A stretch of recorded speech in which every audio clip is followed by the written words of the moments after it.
Hey guys, this video is presented to you by Geeky Cardio. So this video is mainly going to be about how to identify a congenital heart disease. So basically you need only four main features in order to identify a congenital heart disease. So the first one is to distinguish between cyanotic and acyanotic diseases.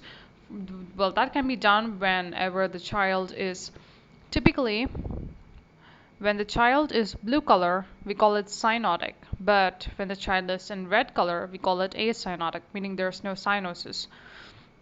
About the pulmonary blood flow, so whatever blood flow to the lung is what the pulmonary blood flow means, right? So if it is high, we call it plethoric, and if it is low, we call it oligemic blood flow to the lungs. And we call it plethoric and oligemic lung phase respectively. Plus, if it is normal, it doesn't have any name. Hypertrophied ventricles. So, depending upon which ventricle undergoes hypertrophy, either the right ventricle or the left ventricle undergoes hypertrophy. We term it too. And last one is the axis deviation.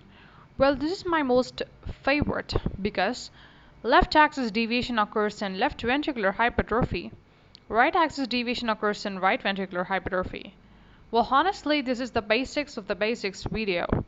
So only these terms have to be kept in mind before understanding the whole thing about the cyanotic heart diseases. So this is about today's video, and it's really very short, and I strongly advise you to check out my other videos in the same channel because they contain a more detailed description of all the congenital heart diseases you have. Thanks.